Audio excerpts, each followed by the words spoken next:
Sa pagsisimula ng practice ng dalawa ay nagkainitan pa ang mga ito kaya pinagsabihan sila ni Tanaka nang biglang dumating doon si Suga at nahuli sila nitong nag-insayo.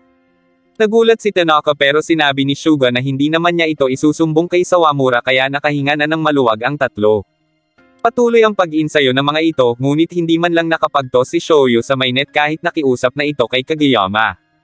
Dahil sa pagpupumilit ay sinubukan ito ni Kageyama ng isang beses, ngunit sablay na naman si Shoyu kaya sinabi ni Kageyama na hindi nga talaga kaya ni Shoyu, kaya kay Tanaka lang siya magtotos sa 3-on-3 sa Sabado bagay na ikinainis ni Shoyu.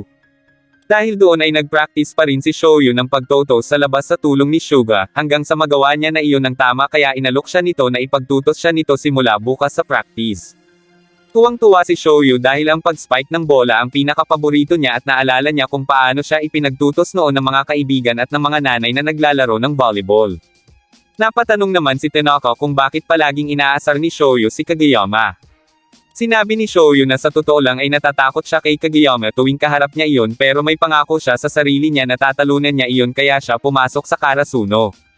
Habang nag-uusap ang mga ito ay narinig sila ni Kageyama na bumibili ng maiinom sa isang vending machine.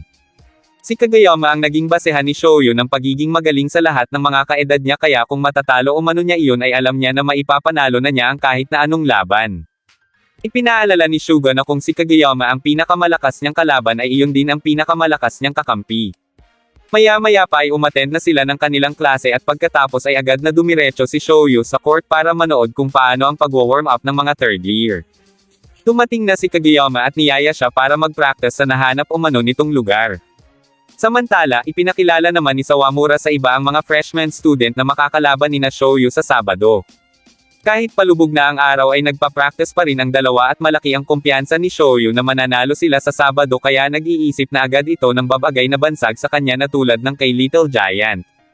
Nagpatuloy pa rin ang dalawa sa pagpa-practice hanggang sa dumating doon ang dalawang lalaking makakalaban nila sa Sabado at inasar si Shoyu sa pagiging maliit nito, hanggang sa nakainitin na rin ng mga ito si Kageyama. Sinabi ni Tsukishima na makasarili si Kageyama kung mag-toss dahil napanood niya ito noon sa panlalawigang paligsahan. Kung ano-ano pang mapang-asar na salita ang sinasabi ni Tsukishima kay Kageyama bagay na ikinagalit nito pero hinayaan na lang ito ni Kageyama at niyaya na si Shoyu paalis. Kahit naglalakad na si Kageyama ay inaasar pa din ito ng lalaki kaya tumalon ng mataas si Shoyu para agawin ang bola at sinabing tigilan na si Kageyama. Biglang nagbago ng pananalita si Tsukishima at nagpaalam na. Ngunit habang naglalakad ito ay sinabi nito kay Yamaguchi na hindi niya gusto ang dalawang iyon. Samantala, naabutan pa rin ni Tanaka ang dalawa na nag-insayo pa rin na parang hindi napapagod. Lumipas ang mga araw at puspusan pa rin ang pagpapractice ni Shoyu para bigyan na siya ni Kageyama ng toss, hanggang sa isang araw ay mapansin ni Kageyama na may ipinagbago na si Shoyu. Maging si Tanaka ay nabigla sa ipinapakita ni Shoyu kaya sinabi ni Suga na talagang nakakahanga na ito noon pang junior high, at nararamdaman niya na may lakas ito ng loob para manalo. Maya-maya pa ay nagulat silang tatlo dahil nagawa pa ring mahabol ni Shoyu ang bola kahit na napalakas ang pagpalo doon ni Kageyama.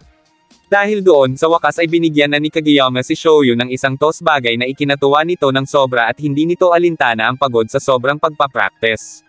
Bukas na ang kanilang laro kaya sinabi ni Kageyama kay Shoyu na ipapanalo nila iyon. Kinabukasan, nagising si Kageyama mula sa masamang panaginip na lahat ng katim niya ay tinalikuran at inaayawan siya. Maya-maya pa ay maagang dumating ang mga ito sa court at doon sinabi ni Sawamura na siya ang magiging kakampi ng dalawang first year. Nang-asar na naman si Suki para umano mawala ng ganang lumaban ang tatlo bagay na ikinagalit ni Tanaka. Kabaliktaran ang nangyari sa mismong laro dahil mas ginanahan ang tatlo na galingan para manalo. Ginulat sila ni Shoyu nang mag-spike ito ng bola sa kauna-unahang beses dahil kahit maliit ito ay mataas itong tumalon. Gayunpaman, na-block iyon ng napakatangkad na si Suki kaya inasar na naman sila nito. Paulit-ulit nitong sinasabi na gawin na ni Kageyama ang king toss para maka-score sila hanggang sa nainis na dito si Shoyu at tinanong kung bakit yun paulit-ulit na sinasabi ni Suki. Natawa na lang si Suki at ipinaliwanag kung bakit tinawag na hari ng court si Kageyama. Bansag umano iyon ng mga estudyanteng tagahanga ni Kageyama mula sa Kitagawa Daiichi na ang ibig sabihin ay makasarili at isang diktador. Pinapahirapan umano ni Kageyama ang mga katim nito kaya ginawa itong bangko ng coach ng mga iyon. Naalala ni Kageyama ang panahong nasa isang laro sila, galit na galit siya noon sa mga katim niya dahil sa hangarin niyang makalaro sa national. Hindi niya napapansin noon na sumosobra na ang pagdikta niya sa mga katim niya, at kahit siya na mismo ang nagkakamali sa pagtutos ay sinasabi niyang sabayan ng mga yun ang toss niya kung nais ng mga iyong manalo. Sa sumunod na round ay nagtoss siya pero walang tumira, at iyon ang simula ng paglayo sa kanya ng kanyang teammates at sinabing hindi na siya susundin kaya pinalabas na rin muna siya ng kanilang coach sa court. Inamin ni Kageyama na hindi niya makakalimutan ang nangyaring iyon pero para kay Shoyu ay wala namang problema sa pagtotos ni Kageyama kaya mananalo o mano sila laban kina Suki. Ipinagpatuloy na nila ang laro at nang muling mag-toss si Kageyama ay inisip nitong walang titira pero naroon si Shoyu at agad na ini-spike ang bola ngunit sablay na naman sapagkat sa labas ng court iyon tumama. Gayunpaman tuwang-tuwa pa rin si Shoyu dahil noong junior high pa niya gustong makatira ng toss na mula kay Kageyama. Hindi makapaniwala si Suga na kay Shoyu ibinigay ni Kageyama ang toss habang humanga naman si Tanaka sa ginawa ng dalawa. Ngunit sinabi ni Suki na hindi karapat-dapat na maging spiker si Shoyu. Patid ni Shoyu na kailangang matangkad sa larong volleyball ngunit hindi iyon hadlang sa hangarin nitong manalo. Naalala ni Kageyama na pareho lang sila ni Shoyu ng hangarin kaya maya-maya pa ay bigla niya itong hinila papunta sa labas ng court at sinabing iwasan na lang ni Shoyu kung hindi nito kayang mag-spike at gamitin ang buong lakas na meron siya. Dahil sa lakas at bilis ay naniniwala si Kageyama na kaya ni Shoyu na mag-spike ng king toss kaya iminustra niya dito ang gawin ng toss niya, ngunit nang gawin nila iyon ay sablay na naman si Shoyu. Didiktahan sana ito ni Kageyama dahil sa pagkakamali pero pinili nitong kumalma kaya inasar na naman sila ni Suki. Para kay Kageyama ay mahirap matamaan ang king toss sa unang beses kaya paulit-ulit nila iyong ginawa pero paulit-ulit din ang pagsablay ni Shoyu bagay na ikinagalit ni Kageyama. Doon nagsalita si Suga at sinabi kay Kageyama na inuulit lang nito ang ginagawa nito noong junior high. Dagdag pa ni Suga na ang pagiging mabilis ang alas ni Shoyu at pinapatay yun ang toss ni Kageyama para sa tulad ni Shoyu na walang teknik at walang karanasan kaya hindi yun kayang pantayan si Kageyama. Sa kasong iyon si Kageyama ang dapat sumabay sa galaw at estilo ni Shoyu para makalamang sila kaya napaisip ito kung ano ang dapat niyang gawin ngayon. Inamin ni Kageyama na naiinggit siya sa athletic reflexes ni Shoyu pero sinasayang lang umano iyon ni Shoyu kaya nagagalit siya.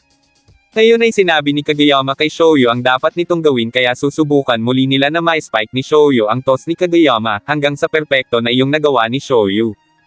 Masaya si Shoyu dahil nagawa niya iyon pero gulat na gulat naman si Yamaguchi dahil nagawa umanong matamaan ni Shoyu ang bola kahit nakapikit ito mula sa pagtalon pa lang nito hanggang sa mag-spike na. Hindi makapaniwala si Kageyama na nagawa iyon ni Shoyu kaya inisip niya na lalakas pa ito sa tulong ng toss niya. Ipinagpatuloy nila ang laro dala ang paniniwala ni Kageyama na malalampasan nila ang puntos ng kalaban, ngunit inisip ng mga taga-score na tsamba lang ang pag-spike ni Shoyu kanina dahil ang kabilang team pa rin ang lumalamang sa score. Gayunpaman patuloy pa rin ang pag-improve ni Shoyu sa pag-spike hanggang sa hindi na ma-block ni Suki ang pagtira nito.